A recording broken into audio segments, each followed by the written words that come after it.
semuanya, perkenalkan nama saya Ketut Juliartini. Saya merupakan mahasiswa Magister Manajemen di Fakultas Ekonomi dan Bisnis Universitas Udayana. Pada kesempatan kali ini, saya ingin menyampaikan materi mengenai manajemen sumber daya manusia. Salah satu materi yang ingin saya sampaikan di sini adalah materi yang berjudul pemberian kompensasi finansial langsung.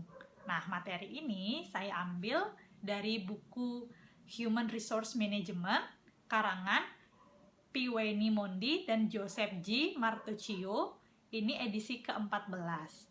Baik, sebelum kita memulai ke materi selanjutnya, saya akan terlebih dahulu memberikan gambaran mengenai apa sih kompensasi itu sendiri.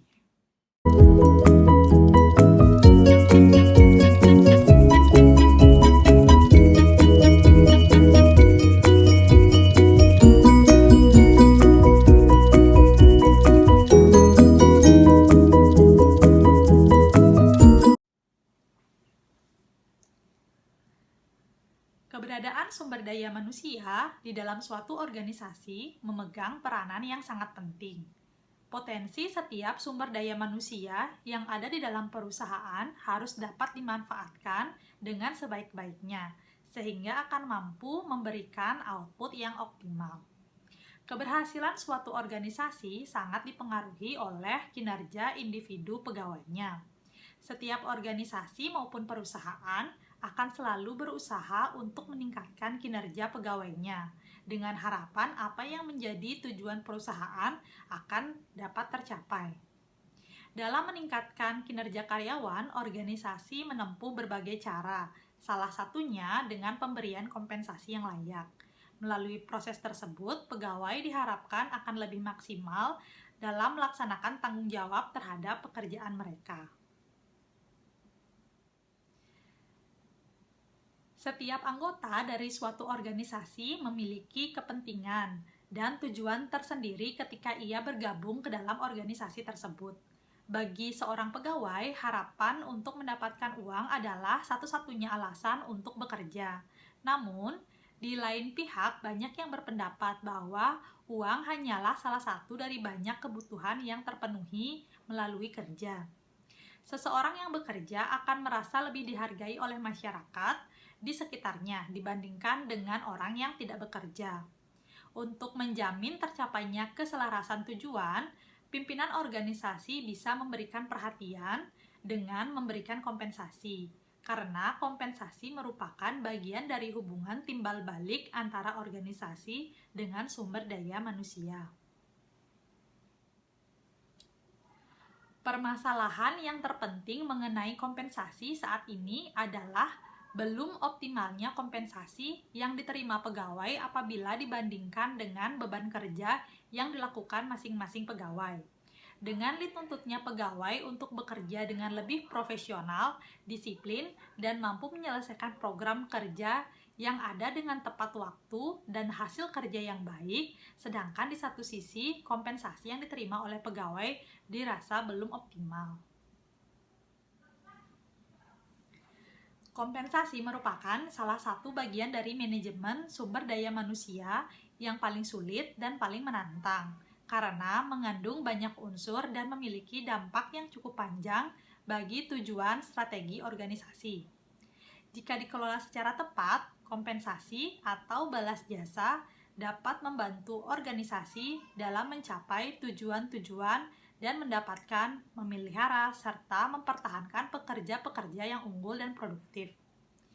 Kompensasi meliputi pembayaran uang tunai secara langsung, imbalan tidak langsung dalam bentuk tambahan manfaat atau benefit, pelayanan, dan insentif untuk memotivasi pekerja agar mencapai produktivitas yang lebih tinggi dibandingkan dengan produktivitas yang sudah dilakukan oleh pegawai sebelumnya.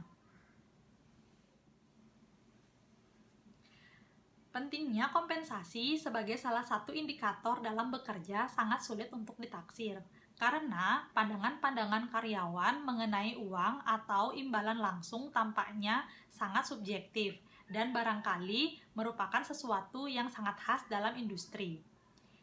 Tetapi, Pada dasarnya, adanya ketidakadilan dalam pemberian gaji merupakan sumber ketidakpuasan karyawan terhadap kompensasi yang pada akhirnya bisa menimbulkan perselisihan dan semangat kerja rendah dari karyawan itu sendiri. Tidak mudah untuk merancang dan mengelola sebuah sistem kompensasi atau sistem imbalan yang efektif. Kompensasi dipengaruhi oleh kekuatan-kekuatan seperti faktor pasar tenaga kerja, kompetisi, kesepakatan kerja, peraturan pemerintah, dan filosofi manajemen puncak mengenai pemberian gaji dan upah, serta berbagai faktor lainnya. Implementasi manajemen dan sistem kompensasi juga seringkali menjadi isu dalam sebuah organisasi. Karena pada dasarnya tujuan yang hendak dicapai adalah terwujudnya imbalan yang adil dan layak bagi seluruh anggota dari sebuah organisasi atau perusahaan.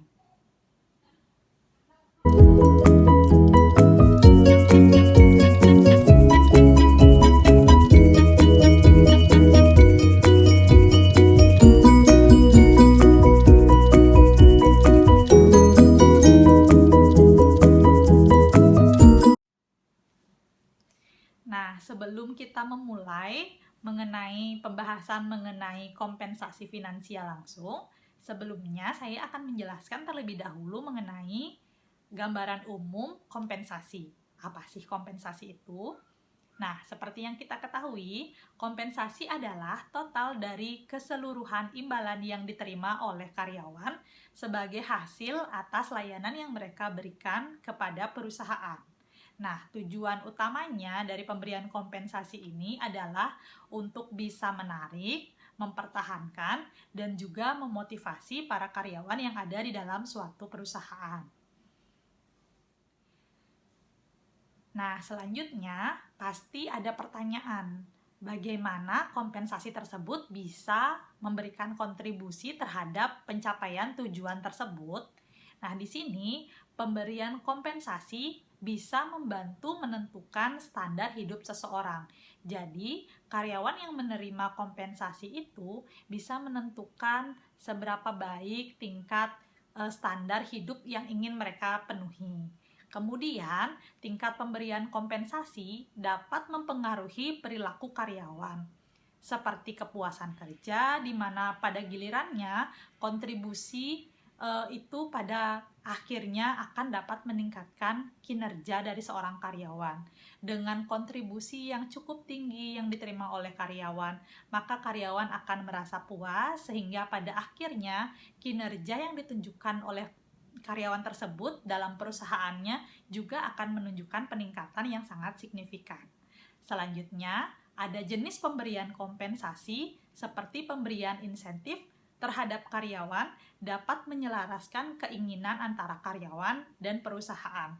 Jadi, dalam hal ini, pemberian kompensasi tidak hanya bertujuan untuk menyenangkan atau memuaskan karyawan saja, tetapi dalam hal ini juga dapat mendukung tercapainya pencapaian perusahaan, baik itu secara langsung maupun secara tidak langsung, yaitu dengan pemberian kompensasi, meningkatkan kepuasan kerja yang kemudian dapat meningkatkan kinerja perusahaan yang pada gilirannya akan membantu perusahaan dalam mencapai tujuan perusahaan itu sendiri.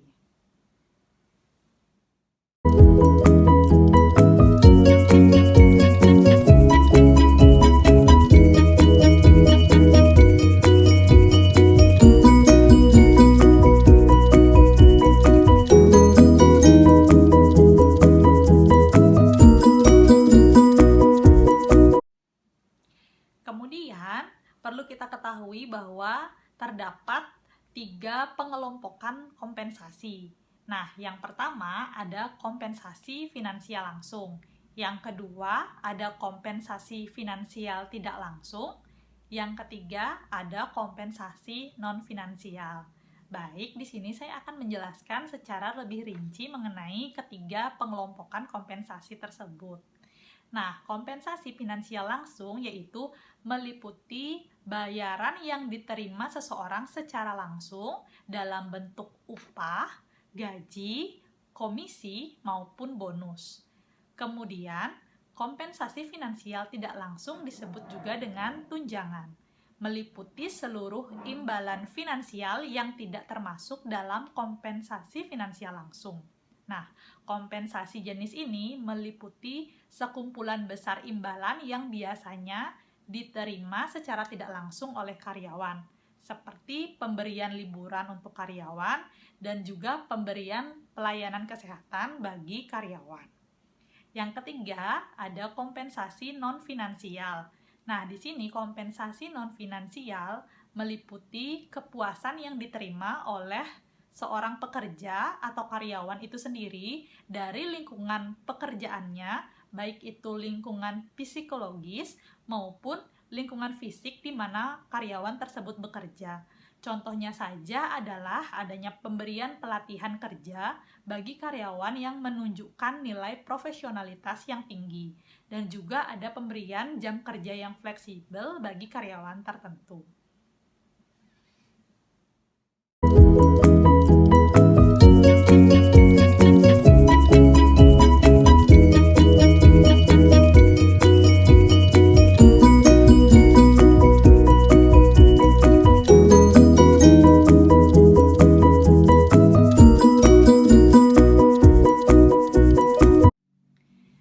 Selanjutnya, di sini saya akan menampilkan gambar mengenai komponen program kompensasi. Di sini, kompensasi kan dibagi menjadi dua, yaitu finansial dan non-finansial. Nah, di sini dijelaskan bahwa di kompensasi finansial dibagi menjadi dua lagi, yaitu finansial langsung dan finansial yang tidak langsung atau indirect. Serta di kompensasi non-finansial juga dibagi menjadi dua, yaitu terkait pekerjaan dan juga terkait dengan lingkungan pekerjaannya. Kita akan melihat satu persatu mengenai gambar pada komponen program kompensasi ini. Nah, yang pertama, di bagian finansial direct atau finansial langsung, di sini ada wage atau upah, yang kedua ada salary atau gaji, yang ketiga ada commission atau komisi, yang keempat ada bonus, yang selanjutnya adalah kompensasi finansial yang tidak langsung atau indirect. Di sini ada legally required benefit atau tunjangan wajib yang harus diberikan oleh perusahaan. Kemudian ada social security, yaitu jaminan sosial bagi pekerja. Yang ketiga ada unemployment compensation atau tunjangan pengangguran. Yang selanjutnya ada worker compensation atau ganti rugi bagi karyawan. Kemudian ada family and medical leave, yaitu cuti keluarga dan untuk pengobatan.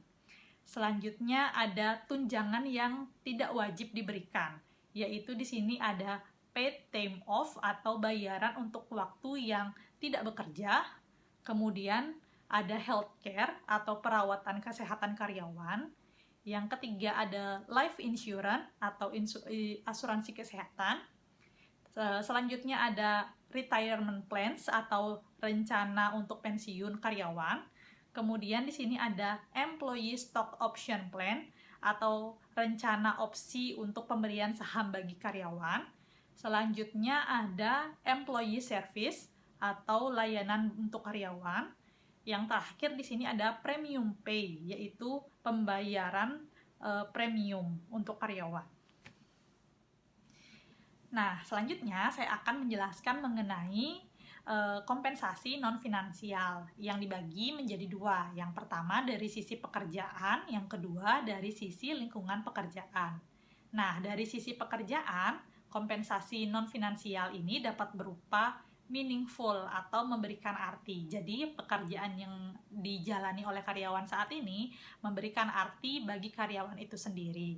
Kemudian yang kedua adalah appreciated atau rasa dihargai. Nah, pekerjaan ini memberikan rasa dihargai yang merupakan salah satu bentuk kompensasi non-finansial yang diterima oleh karyawan. Kemudian yang ketiga adalah satisfying atau kepuasan kerja karyawan. Jadi Ketika karyawan merasa puas bekerja dan diberikan apresiasi seperti sebelumnya, itu merupakan suatu bentuk kompensasi non-finansial. Selanjutnya ada learning. Jadi, karyawan di sini melalui pekerjaan yang dilakukannya dapat belajar, menumbuhkan pengetahuan, mendapatkan praktik atau pelatihan. Jadi di sini dapat meningkatkan pengetahuan yang dimiliki oleh si karyawan tersebut, sehingga merupakan salah satu bentuk kompensasi non-finansial yang diterima oleh karyawan. Selanjutnya ada enjoyable. Jadi ketika karyawan merasa nyaman dan senang bekerja pada bidang pekerjaannya, ini merupakan salah satu bentuk kompensasi non-finansial. Selanjutnya ada challenging. Artinya di sini karyawan merasa tertantang dalam melakukan pekerjaan. Tantangan-tantangan yang diterima dalam suatu pekerjaan maupun target-target kerja yang dilakukan oleh karyawan, merupakan salah satu bentuk kompensasi non-finansial yang bisa diterima atau diperoleh oleh karyawan itu sendiri. Selanjutnya, di sini ada kompensasi non-finansial dari sisi lingkungan pekerjaan. Yang pertama ada sound policies atau kebijakan yang baik, di mana kebijakan yang baik yang diterapkan oleh perusahaan akan memberikan rasa nyaman dan senang kepada karyawan untuk bekerja di perusahaan tersebut, sehingga merupakan salah satu bentuk kompensasi bagi karyawan dalam sisi non-finansial.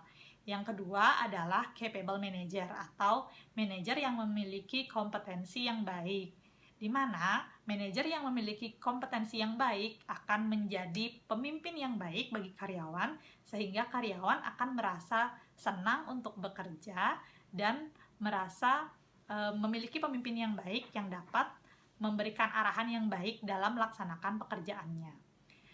Yang ketiga ada kompeten employee atau pekerja atau karyawan yang kompeten. Di sini karyawan yang berkompetensi atau berprestasi baik merupakan salah satu bentuk kompensasi non-finansial.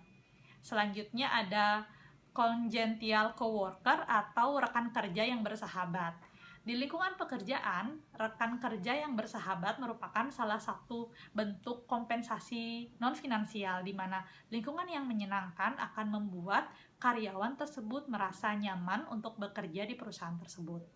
Kemudian ada appropriate status symbol, yakni simbol status yang pantas.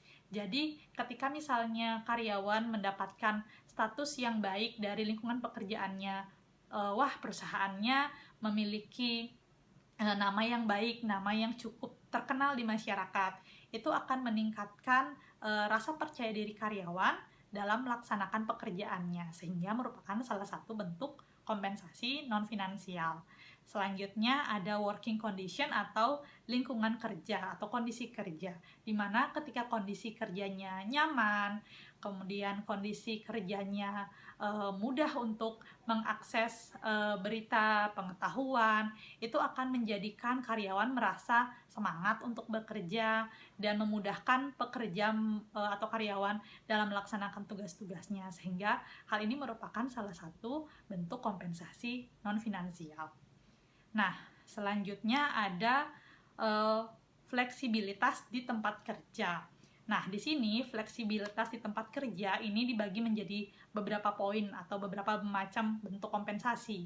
Yang pertama ada flex time atau fleksibilitas waktu. Yang kedua ada compressed work week atau minggu kerja yang dipadankan. Kemudian yang ketiga adalah job sharing atau pembagian jabatan pekerjaan. Kemudian ada telecommuting atau telekomunikasi. Yang terakhir ada part-time work atau kerja paruh waktu.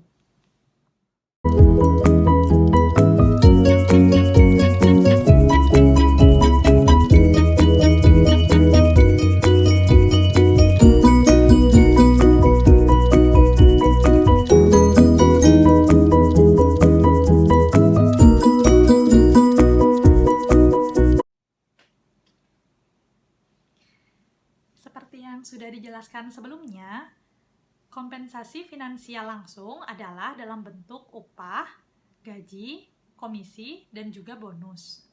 Yang pertama terkait gaji. Gaji adalah satuan upah sebagai pengganti keahlian, waktu, dan tenaga yang dicurahkan oleh seorang pegawai dalam perusahaan.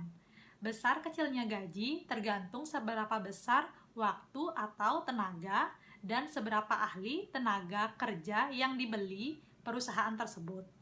Menurut Kamus Besar Bahasa Indonesia, gaji adalah upah dari kerja yang dibayar dalam waktu yang tetap atau balas jasa yang diterima pekerja dalam bentuk uang berdasarkan waktu tertentu. Selanjutnya adalah upah. Upah merupakan hak pekerja yang diterima dan dinyatakan dalam bentuk uang imbalan. Pembayaran upah akan ada dalam perjanjian awal dalam penentuan nominal. Hal ini sudah diatur dalam Undang-Undang 13 tahun 2003 pasal 1 angka 30 yang isinya pengertian upah adalah hak pekerja buruh yang diterima dan dinyatakan dalam bentuk uang sebagai imbalan dari pengusaha atau pemberi kerja yang mengacu kepada perjanjian kerja, kontrak kerja, kesepakatan, atau peraturan perundang-undangan, termasuk tunjangan bagi pekerja atau buruh dan keluarganya atas suatu pekerjaan dan atau jasa yang telah atau akan dilakukan oleh pekerja. Yang ketiga yaitu komisi. Komisi adalah bagi hasil dari sebuah usaha yang memiliki target yang jelas. Komisi memiliki aturan yang mengikat. Besarnya komisi ditentukan di depan, dan komisi hanya bisa diberikan apabila target yang telah ditentukan sebelumnya tercapai. Dan apabila target tersebut tidak dicapai, otomatis komisi tidak akan keluar. Yang keempat yaitu bonus. Bonus berasal dari kata Latin yang bermakna atas kebaikan hati. Dari dasar makna ini sudah terlihat, bonus tidak ada dasar perhitungan yang mengikat, tidak bisa dijanjikan, dan tidak tergantung oleh target yang dicapai. Bonus murni bentuk ucapan terima kasih owner kepada tim atau pegawainya.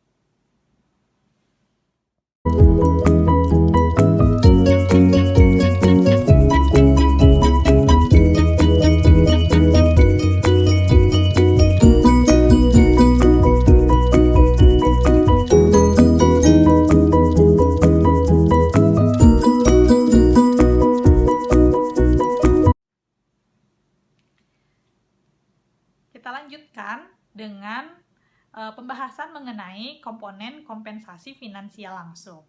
Komponen dari kompensasi finansial langsung ini dibagi menjadi 5 poin utama. Yuk kita bahas satu persatu, apa aja sih poinnya itu? Nah, yang pertama ada gaji pokok. Gaji pokok adalah penerimaan oleh karyawan yang berlangsung secara kontinu dan terus-menerus sepanjang karyawan masih bekerja di perusahaan tersebut.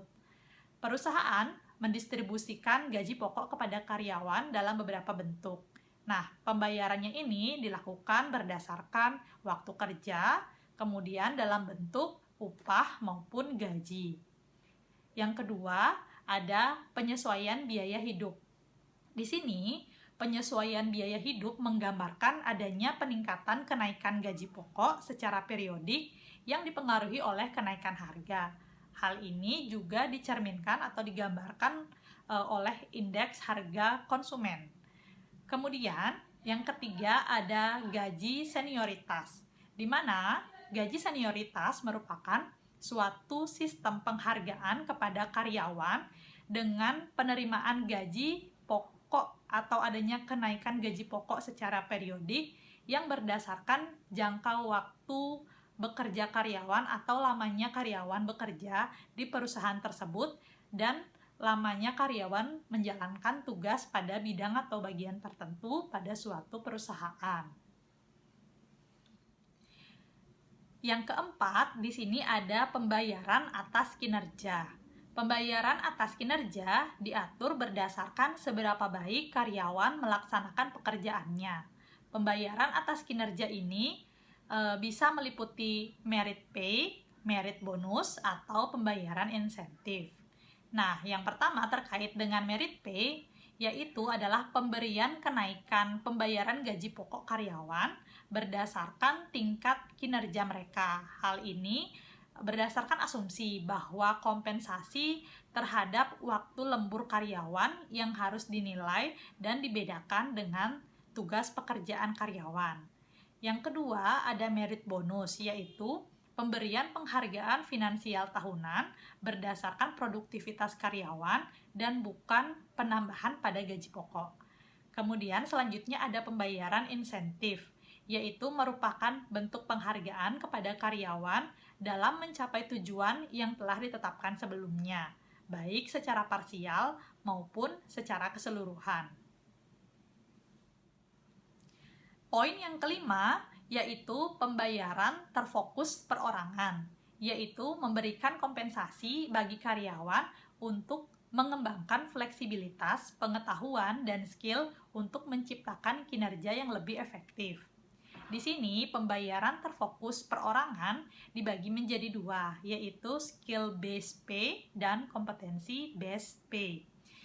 Yang pertama, skill-based pay adalah sistem kompensasi bagi karyawan atas kinerjanya yang berhubungan dengan skill dan pengetahuannya, daripada seberapa baik kinerja karyawan tersebut atas pekerjaan yang dihasilkan. Nah, yang kedua, kompetensi-based pay adalah rencana kompensasi dengan memberikan penghargaan bagi karyawan atas hasil kapabilitas yang telah dicapainya.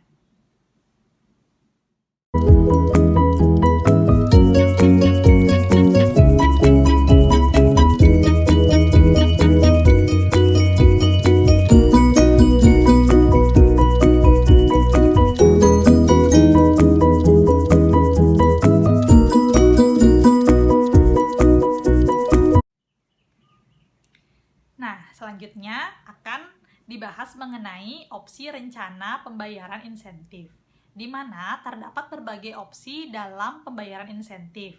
Perusahaan memberikan pembayaran insentif kepada karyawan sebagai penghargaan atas individu tersebut, kelompok karyawan, maupun keseluruhan perusahaan berdasarkan kinerja mereka. Jadi di sini perusahaan memberikan insentif dalam 3 bentuk. Yang pertama, dikatakan ada rencana insentif individu karyawan. Yang kedua, ada rencana insentif kelompok karyawan. Dan yang ketiga, ada rencana insentif keseluruhan perusahaan. Opsi yang pertama adalah rencana insentif individu, di mana rencana insentif individu ini dibagi menjadi 4 poin. Yang pertama adalah piecework, di mana piecework adalah rencana pembayaran insentif di mana karyawan dibayar untuk setiap unit yang mereka hasilkan. Yang kedua adalah manajemen incentive plan, adalah pemberian bonus kepada manajer ketika mereka mencapai atau melebihi dari tujuan yang telah ditetapkan, baik dari penjualan, dari sisi laba, dari sisi produksi, maupun ukuran lain untuk divisi atau unit kerja mereka. Kemudian yang ketiga ada behavioral encourage plan, yaitu penerimaan pembayaran bagi karyawan untuk pencapaian perilaku spesifik yang dinilai. Misalnya saja kehadiran karyawan yang selalu tepat waktu dan disiplin. Kemudian yang keempat ada referral plans, adalah rencana pembayaran insentif individu sebagai penghargaan untuk mereferensikan pelanggan baru atau saat merekrut pelamar kerja yang sukses. Opsi yang kedua adalah rencana insentif kelompok. Insentif berdasarkan kelompok ditentukan oleh seberapa baik kinerja sebuah tim atau kelompok dalam menyelesaikan pekerjaan mereka. Sebuah tim atau kelompok dapat menerima insentif berdasarkan kriteria, misalnya saja kepuasan konsumen, catatan keselamatan, kualitas, dan juga catatan produksi. Nah, dalam insentif berdasarkan kelompok ini dibagi menjadi 2, yaitu gain sharing dan scanlon plan. Yang pertama mengenai gain sharing, yaitu rencana yang didesain untuk mengikat karyawan dengan produktivitas perusahaan dan menyediakan pembayaran insentif berdasarkan perubahan kinerja perusahaan. Nah, yang kedua ada Scanlon Plan, yaitu penghargaan finansial bagi karyawan dalam upaya menghemat biaya tenaga kerja yang dihasilkan lewat saran dari karyawan itu sendiri. Opsi yang ketiga adalah rencana insentif keseluruhan perusahaan. Rencana insentif keseluruhan perusahaan dibagi menjadi 2 poin, yaitu profit sharing dan yang kedua adalah employee stock plans. Yang pertama terkait profit sharing. Profit sharing adalah rencana kompensasi yang menghasilkan distribusi persentase profit perusahaan bagi karyawan.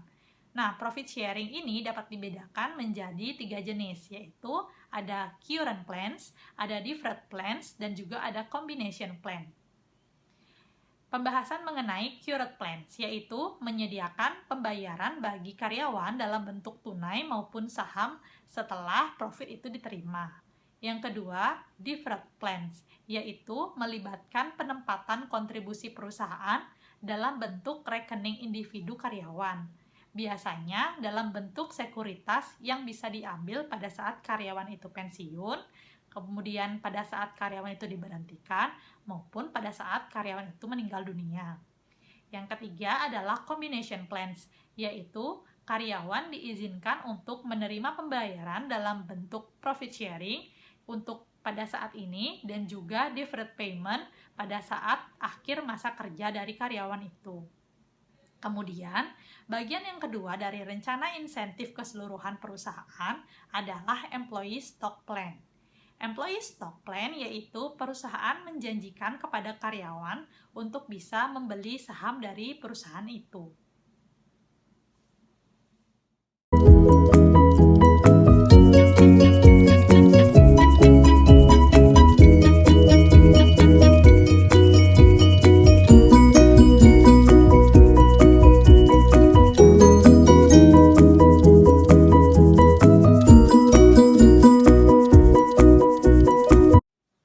Selanjutnya, kita akan membahas mengenai determinan kompensasi finansial langsung. Nah, di sini ada beberapa faktor kontekstual yang mempengaruhi determinan kompensasi finansial langsung, yaitu ada 5 faktor kontekstual. Yang pertama adalah labor market atau pasar tenaga kerja. Yang kedua adalah labor union atau serikat pekerja. Yang ketiga adalah kondisi ekonomi. Yang keempat, interindustry wage differential, yaitu perbedaan tingkat upah antar industri. Dan yang kelima adalah legislation atau peraturan perundang-undangan. Nah, dari faktor kontekstual yang tadi akan mempengaruhi 3 bentuk atau 3 faktor, yaitu ada job structure, kemudian ada competitive pay policies, dan juga ada yang ketiga yaitu pay structure. Nah, di job structure dipengaruhi oleh 2 bentuk, yaitu adalah job analysis dan job evaluation. Kemudian pada bentuk competitive pay policies dipengaruhi oleh compensation survey, pay level policies, dan pay mix policies. Di bagian pay structure dipengaruhi oleh pay grade dan pay range.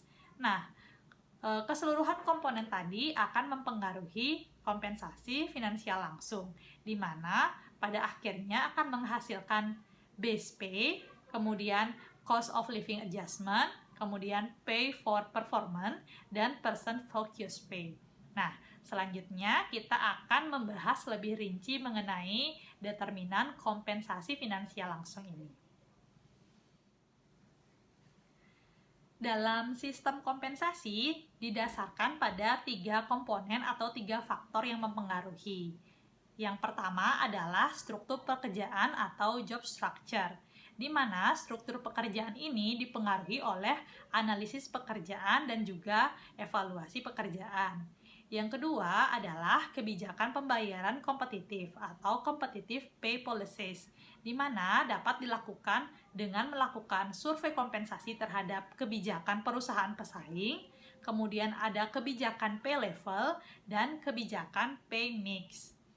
Yang ketiga adalah struktur pembayaran atau pay structure, di mana hal ini merupakan hasil dari evaluasi pekerjaan yang terdiri dari nilai pembayaran atau pay grade dan kisaran pembayaran atau pay range.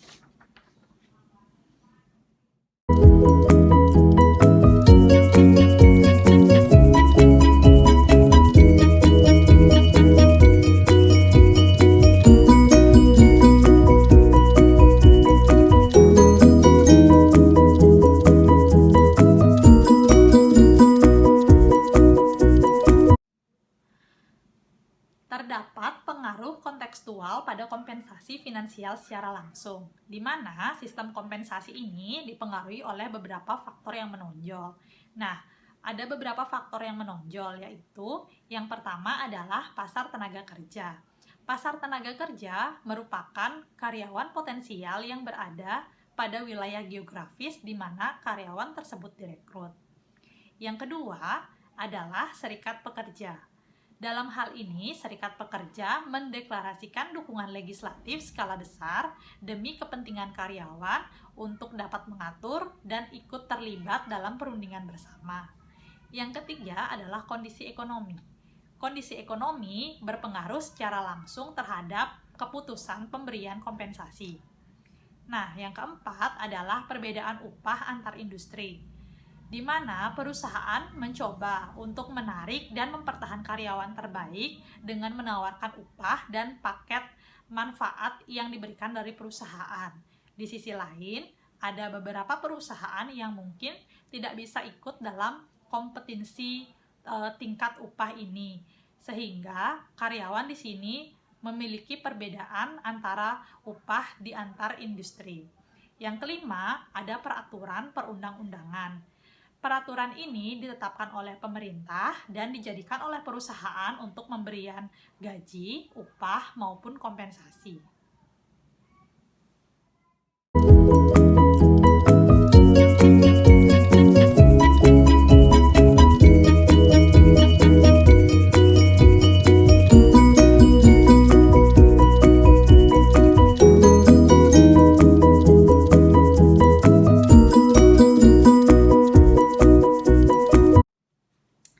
Selanjutnya, kita akan membahas mengenai membangun struktur pekerjaan menggunakan evaluasi pekerjaan.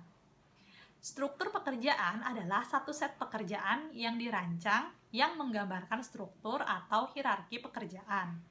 Pekerjaan yang membutuhkan kualitas yang tinggi, tanggung jawab yang lebih, dan tugas pekerjaan yang lebih kompleks akan dibayar lebih tinggi daripada pekerjaan yang memerlukan kualifikasi yang rendah, tanggung jawab yang lebih sedikit, dan juga tugas pekerjaan yang lebih sedikit. Nah, pada bagian ini, SDM menggunakan evaluasi pekerjaan secara sistematis untuk mengetahui perbedaan secara relatif dalam suatu pekerjaan untuk dapat menetapkan diferensiasi pembayaran yang sesuai. Nah, di sini terdapat 4 metode tradisional yang digunakan dalam evaluasi pekerjaan, yaitu ada metode ranking, ada metode klasifikasi, ada metode perbandingan faktor, dan ada metode poin. Nah, dalam metode evaluasi pekerjaan, metode yang pertama adalah metode ranking, di mana penilai memberikan deskripsi dari setiap jabatan yang dievaluasi dan menyusun jabatan-jabatan tersebut secara berurutan berdasarkan nilainya terhadap perusahaan. Metode ini digunakan untuk mengevaluasi kinerja karyawan. Hanya saja yang diperingkat adalah jabatan dan bukan orang. Untuk metode evaluasi pekerjaan yang kedua adalah metode klasifikasi, di mana pada metode klasifikasi ini dilakukan pendefinisian sejumlah kelas atau jenjang untuk mendeskripsikan sekelompok jabatan. Para penilai membandingkan deskripsi jabatan dengan deskripsi kelas. Deskripsi kelas mencerminkan perbedaan di antara kelompok-kelompok pada berbagai level kesulitan. Metode evaluasi pekerjaan yang ketiga adalah metode perbandingan faktor, di mana di sini diasumsikan bahwa terdapat 5 faktor universal yang mempengaruhi evaluasi pekerjaan. Faktor-faktor tersebut antara lain Yang pertama adalah persyaratan mental. Yang kedua adalah keterampilan. Yang ketiga, adanya persyaratan fisik. Yang keempat, tanggung jawab. Dan yang kelima adalah kondisi kerja. Di sini, panitia evaluasi akan menciptakan skala moneter, berisikan masing-masing 5 faktor universal dan memeringkat jabatan berdasarkan nilainya nanti untuk setiap faktor.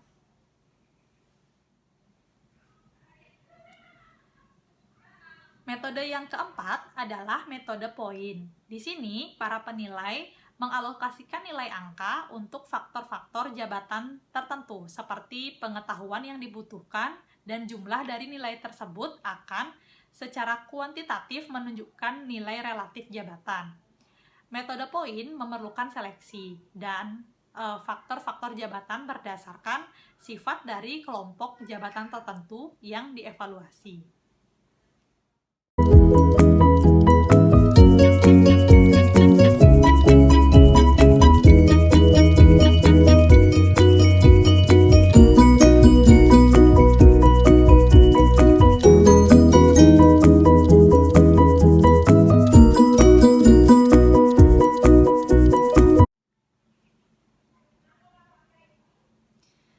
Selanjutnya adalah pembahasan mengenai kebijakan kompensasi kompetitif, di mana kebijakan kompensasi ini merujuk kepada pilihan yang dibuat oleh perusahaan untuk mempromosikan keunggulan kompetitif perusahaan. Pilihan kebijakan ini dibuat berdasarkan pay level dan juga pay mix. Kebijakan kompensasi kompetitif. Kebijakan kompensasi mengacu kepada pilihan yang dibuat oleh para profesional kompensasi untuk mempromosikan keunggulan kompetitif. Secara luas, pilihan kebijakan dibuat tentang tingkat pembayaran dan campuran pembayaran. Kebijakan kompensasi tingkat upah menentukan apakah perusahaan akan menjadi pemimpin yang membayar, menjadi pengikut yang membayar, atau pengusaha yang memposisikan posisi rata-rata di pasar tenaga kerja. Kebijakan tingkat pembayaran memiliki dampak terbesar dalam menarik dan mempertahankan karyawan. Kebijakan kompensasi gaji campuran mengacu pada kombinasi kompensasi finansial langsung dan tidak langsung, serta komponen manfaat karyawan yang merupakan paket kompensasi karyawan. Kebijakan bauran pembayaran memiliki dampak terbesar pada motivasi karyawan. Komponen dari paket kompensasi membantu memfokuskan kinerja karyawan pada apa yang diharapkan oleh atasan, seperti layanan pelanggan yang sangat baik, penggunaan teknologi yang inovatif, dan sebagainya. Kebijakan kompensasi yang pertama adalah kebijakan kompensasi pay level. Kebijakan kompensasi pay level menentukan apakah perusahaan akan menjadi pay leader, menjadi pay follower, atau berjuang untuk posisi rata-rata di pasar tenaga kerja. Gambar di atas meninjau 3 kebijakan tingkat pembayaran yang diikuti oleh bauran pembayaran, serta mengilustrasikan kebijakan memimpin pasar, kecocokan pasar, dan tingkat pembayaran keterlambatan pasar. Lead pasar atau memimpin pasar. Perusahaan yang mengejar kebijakan kepemimpinan pasar adalah organisasi yang membayar upah dan gaji lebih tinggi daripada perusahaan pesaing. Dengan menggunakan strategi ini, mereka merasa bahwa akan dapat menarik karyawan yang berkualitas tinggi, memiliki produktivitas, dan dengan demikian mencapai biaya tenaga kerja per unit yang lebih rendah. Perusahaan dengan bayaran lebih tinggi biasanya menarik lebih banyak pelamar yang berkualitas tinggi daripada perusahaan dengan gaji yang lebih rendah di pasar tenaga kerja yang sama. Mayo Clinic contohnya, yang berkantor pusat di Rochester, Minnesota, adalah pemimpin yang membayar.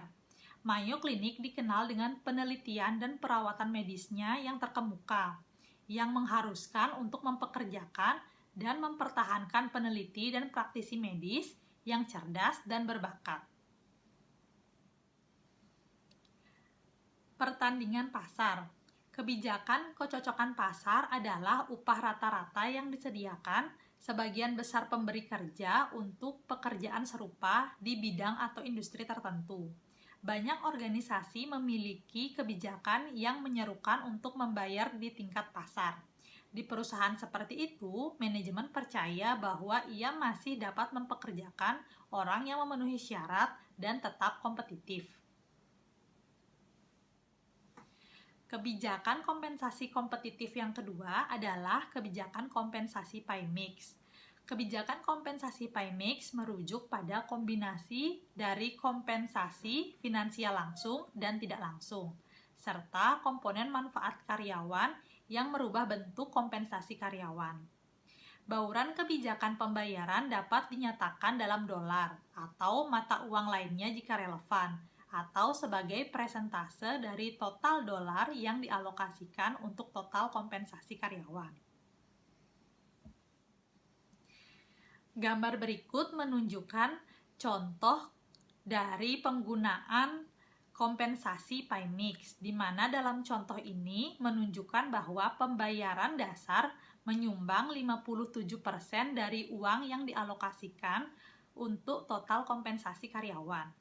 Maka kita asumsikan bahwa perusahaan menghabiskan $200.000 setiap tahun untuk mendanai paket kompensasi total karyawan tertentu.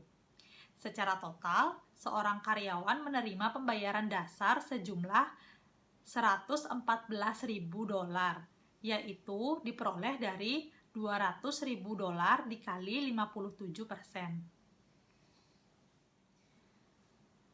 Selanjutnya, bagaimana pembayaran campuran atau pay mix yang sesuai? Untuk tujuan kebijakan, kita harus mempertimbangkan pedoman untuk pekerjaan dalam struktur tertentu, misalnya manajerial, administrasi, atau penjualan. Misalnya di perusahaan teknologi, sebagian besar kompensasi insentif mungkin dialokasikan untuk insinyur daripada staf administrasi. Insinyur memiliki keterampilan penting yang berkaitan dengan kemampuan pengusaha untuk menemukan aplikasi teknologi yang lebih inovatif, dan insentif bonus sepanjang tahun dapat mempromosikan inisiatif inovasi. Di sisi lain, staf administrasi meskipun penting bagi perusahaan, mungkin tidak memainkan peran penting dalam menentukan profitabilitas atau tujuan perusahaan. Bagian ketiga dari kebijakan kompensasi kompetitif adalah penilaian terhadap kemampuan membayar.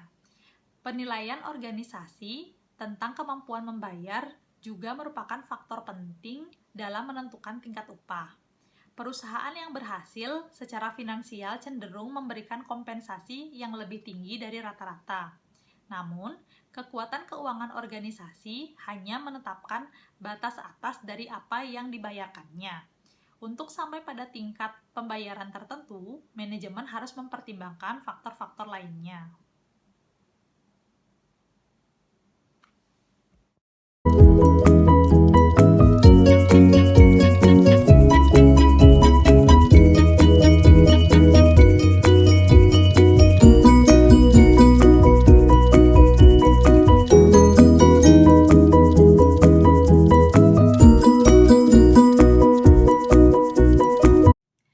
Selanjutnya, kita akan membahas mengenai struktur pembayaran kompetitif pasar, penetapan harga jabatan atau job pricing dengan survei kompensasi. Nah, di sini struktur pembayaran menggambarkan perbedaan tingkat pembayaran untuk pekerjaan dengan nilai yang tidak sama dan mengetahui perbedaan dalam kontribusi karyawan. Struktur tersebut merupakan hasil dari analisis berdasarkan survei kompensasi. Struktur pembayaran juga terdiri atas dua bagian, yakni yang pertama adalah tingkat pembayaran atau pay grade dan juga rentang pembayaran atau pay range. Nah, di sini pay grade merupakan pengelompokan jabatan-jabatan serupa untuk menyederhanakan penetapan harga jabatan. Lebih mudah bagi organisasi untuk menetapkan harga 15 tingkatan bayaran dibandingkan 200 jabatan terpisah. Memetakan jabatan-jabatan pada sebuah diagram sebar atau scatter diagram dilakukan guna menentukan jumlah tingkatan bayaran yang tepat bagi perusahaan. Kurva upah atau kurva bayaran adalah penyelarasan titik-titik yang dipetakan perusahaan untuk menciptakan kenaikan yang konstan di antara tingkatan-tingkatan jabatan. Yang kedua, rentang pembayaran atau pay range, di mana rentang pembayaran mencangkup tarif bayar minimum dan maksimum dengan perbedaan yang cukup antar keduanya untuk membentuk perbedaan bayaran yang signifikan. Rentang pembayaran umumnya lebih diutamakan bagi tarif pembayaran tunggal karena memungkinkan perusahaan untuk memberi imbalan pada karyawan berdasarkan kinerja dan masa kerja. Selanjutnya ada broad banding. Broad banding adalah teknik yang menurunkan nilai gaji menjadi beberapa bagian untuk meningkatkan efektivitas organisasi. Karyawan saat ini melakukan tugas yang lebih beragam daripada sebelumnya. Broad banding menciptakan dasar untuk sistem kompensasi yang lebih sederhana, yang tidak menekan struktur dan kontrol, dan menempatkan kepentingan yang lebih besar pada penilaian dan pengambilan keputusan yang fleksibel. Broad banding juga dapat mempromosikan pengembangan lateral karyawan dan mengalihkan perhatian langsung dari peluang promosi vertikal. Selanjutnya ada sistem upah dua tingkat. Sistem upah dua tingkat memberikan penghargaan kepada karyawan yang baru direkrut dari karyawan yang sudah mapan. Karyawan memiliki kesempatan untuk maju dari tingkat upah entry level yang lebih rendah ke tingkat upah yang lebih tinggi yang dinikmati oleh karyawan senior. Sistem dua tingkat permanen memperkuat perbedaan tingkat upah dengan mempertahankan skala pembayaran terpisah, yakni skala upah yang lebih rendah berlaku untuk karyawan yang baru direkrut, dan karyawan yang saat ini menikmati skala pembayaran yang lebih tinggi. Meskipun pembayaran berlangsung dalam setiap skala, tarif maksimum yang dapat digunakan untuk kemajuan karyawan baru selalu lebih rendah daripada skala gaji karyawan senior. Penyesuaian tarif pembayaran. Pada rentang gaji yang ditentukan, masih terdapat beberapa pekerjaan yang dibayar lebih tinggi dan yang lain dibayar lebih rendah. Praktik manajemen yang baik adalah untuk memperbaiki ketidaksetaraan ini secepat mungkin dengan menempatkan pekerjaan pada peringkat gaji yang tepat dan meningkatkan upah mereka yang berada di pekerjaan itu.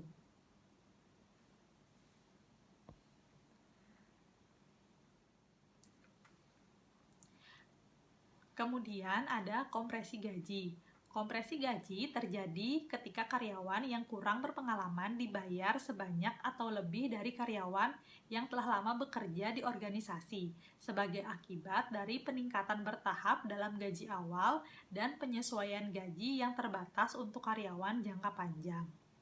Kompresi gaji terus menjadi tantangan utama bagi manajer kompensasi, bahkan dalam resesi ketika pemotongan gaji dan pembekuan menjadi fokus berita harian.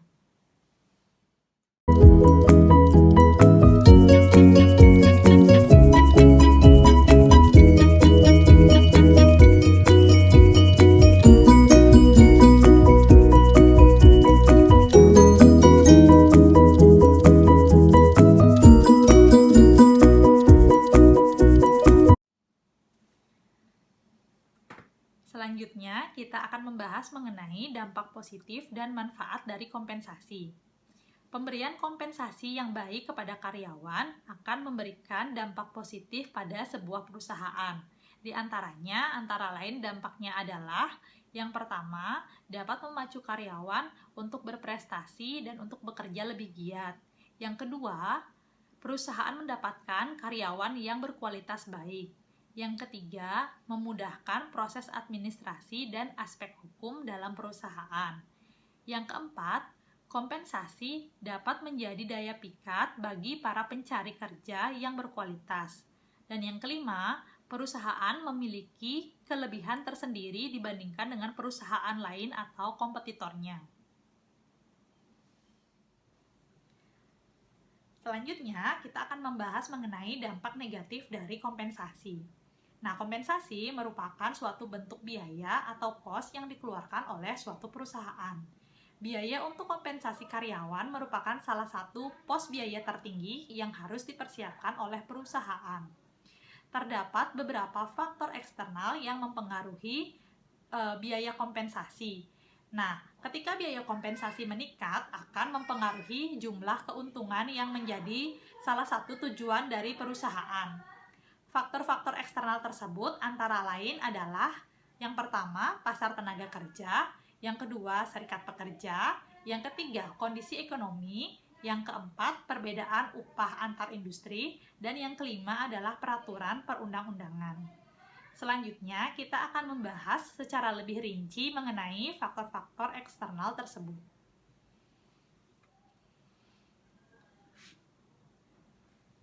Faktor eksternal yang pertama adalah pasar tenaga kerja.